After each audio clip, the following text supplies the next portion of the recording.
Listen to Downtown Hot Radio on the air 24 hours a day and 7 days a week. You're now tuned into the Real Rap Radio Show. I'm your host, Walil Archer. On Downtown Hot Radio, I have a special guest. I have Howard Gunn. How are you today? Very good. And yourself? I'm doing How are things? fantastic. Good, good. Yeah, appreciate you this morning, getting the chance to talk to with you. Yes, sir. Yes, sir. So let's jump right into it. Let's talk about your book. Let the listeners know the title of your book. Well, it's called How to Save the Nation from Old Conservative Lies. And I guess they've been around for a long time, but yeah, small government and not being able to regulate and not being able to tax and basically doing nothing for the people is a good old lie that's worked for the kings and the queens for 2,000 years. But we went to the constitutional for the benefit of the people. We actually called to promote the general welfare. So that transition has been a little bit iffy along the years. Had a little civil war about it. That's been a little tough, and it's gotten tougher in our last 20 years. Now, how did you come up with the title for the book? Well, I was trying to explain to voters we're picking these people. We can complain about them after the fact, but we're the ones who are picking them. So it finally dawned on me that people were just misinformed or misthinking about what's the purpose of government. And the purpose of government is not to see how big we can grow the GDP. It's how good our quality of standard of life is. And I hate to say it, we don't advertise it, but since 1980, when we were number one standard of living in the world, we've dropped to eighth place in 2024.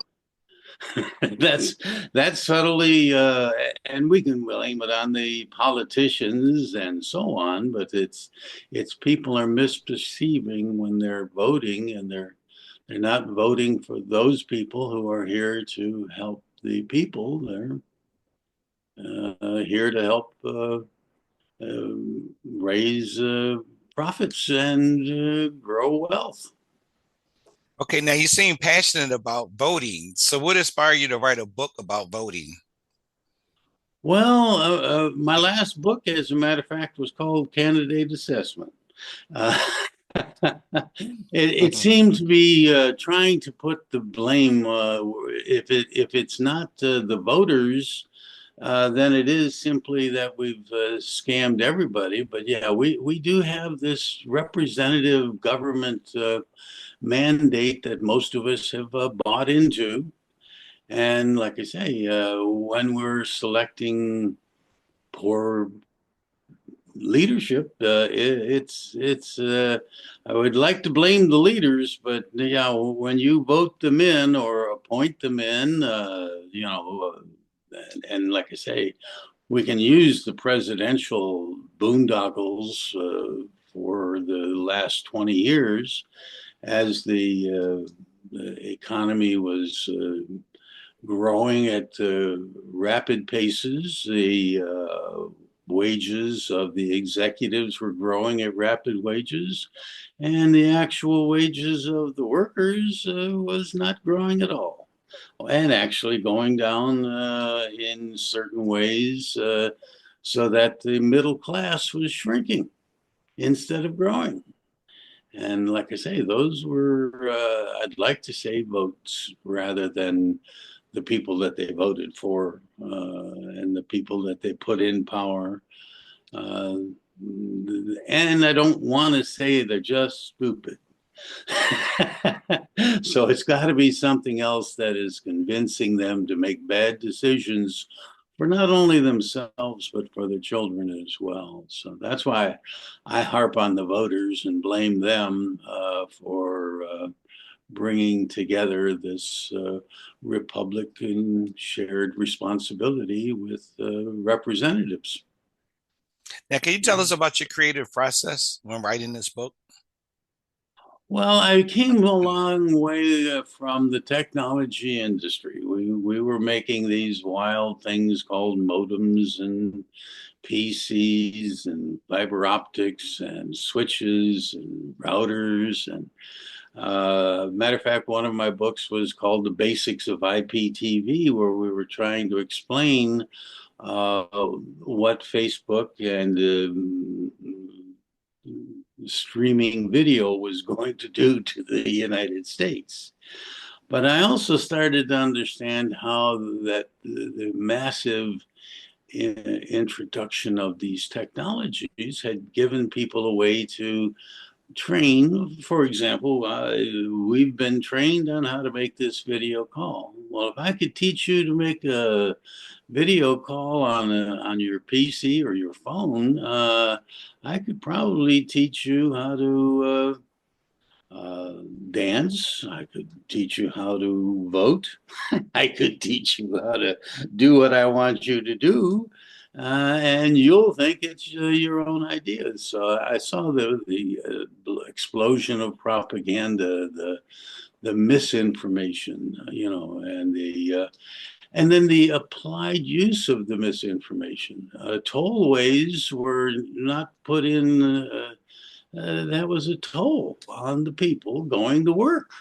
That was there's too much traffic going to work, and we're going to charge them to drive down the street so they can get to work faster rather than spending an hour in the traffic jam.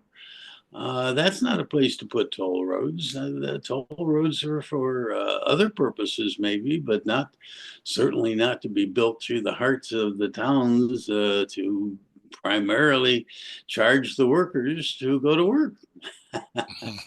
So those are the kinds of confusions that my technology background led me to start to see that I was unleashing a thing that was could be dangerous, and it became apparent when Wall Street was passing junk bonds, and when they were calling them junk bonds and hedge funds and subprime, those were words even they knew that this was a scam.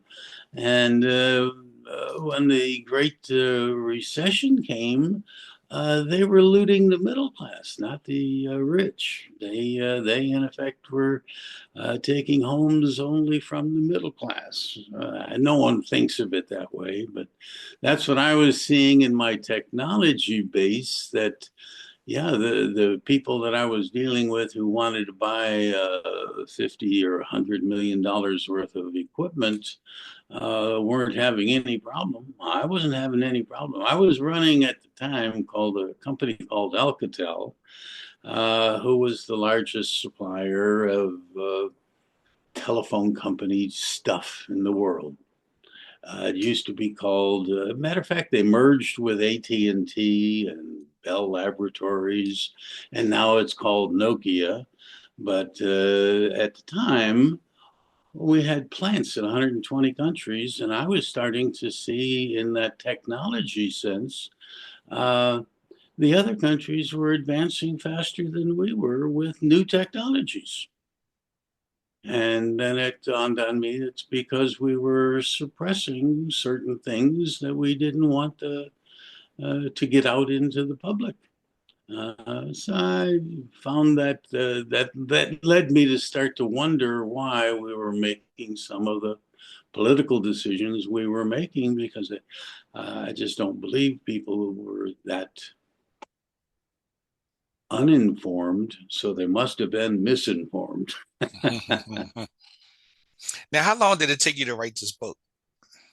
It took about a year and a half. It started out, my last book started out when Trump was running against Hillary.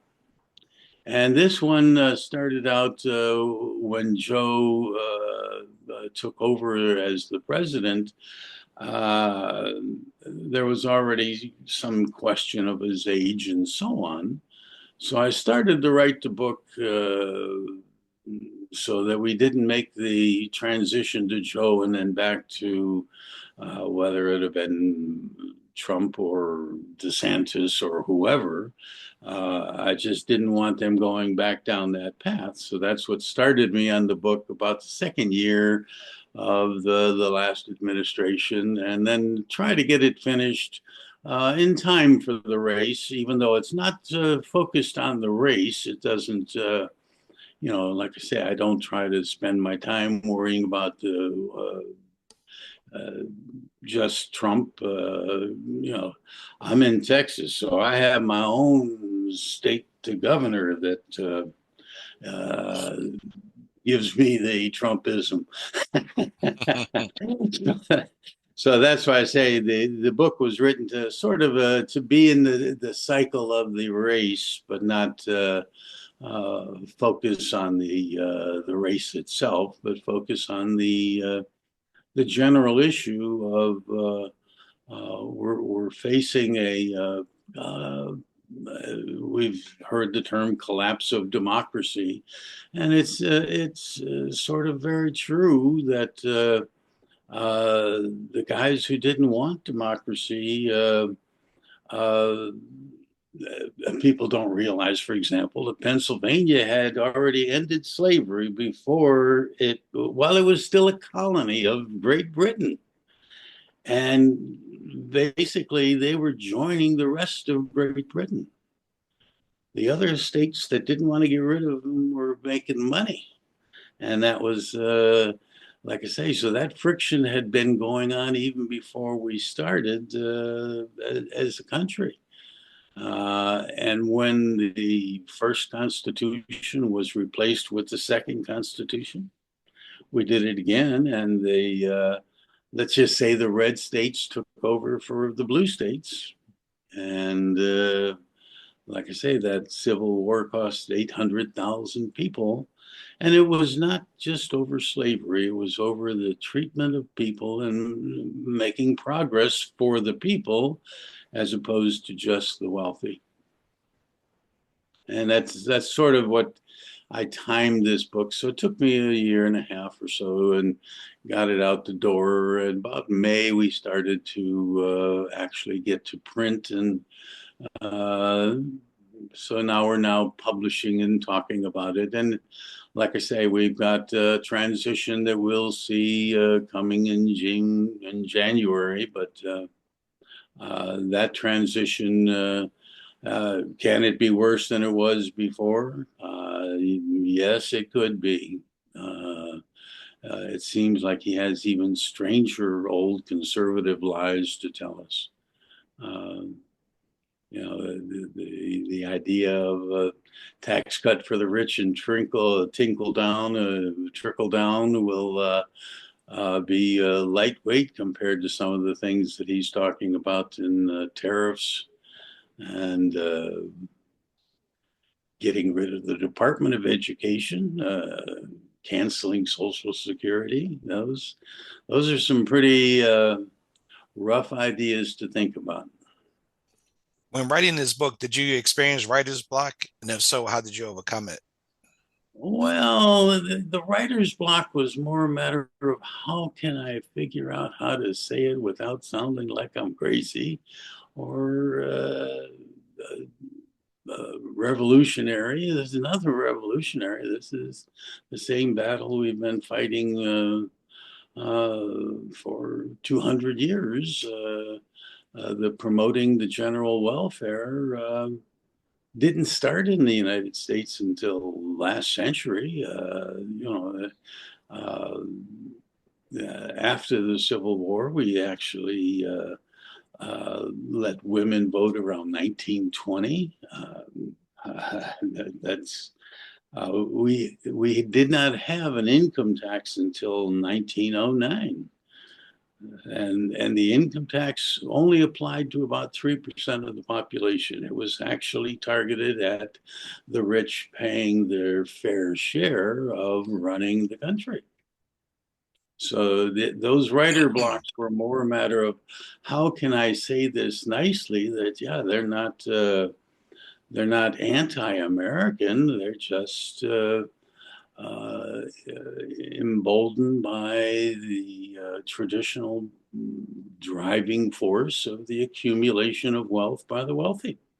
That's been around for about 2,000 years and been in the strength of every nation until we broke that bond with the rich and have had the challenge of how do you say it nicely that we're not doing very well the last 50 years or so.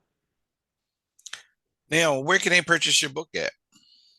Oh, it's on most places. Amazon is probably the easiest one, but it's on BookBub and Goodreads and a variety of stores are now carrying it. Barnes and Noble. I don't know if they're carrying it in all of the stores, but so there are bookstores carrying it, and like I say, Goodreads, and most of the readers clubs uh, have started to carry it. So, like I say, it's been out probably July is when it officially left the printers, if you will, and started to be put into circulation. Okay. And where can they find you at on social media?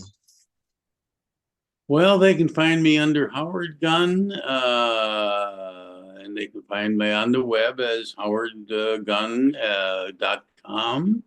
And there's also howardjgunn.com, which is more the business side of what we do. But yeah, Howard Gunn has the web page primarily promoting the books and some of my blogs and some of the articles I've written for ResearchGate and things like that.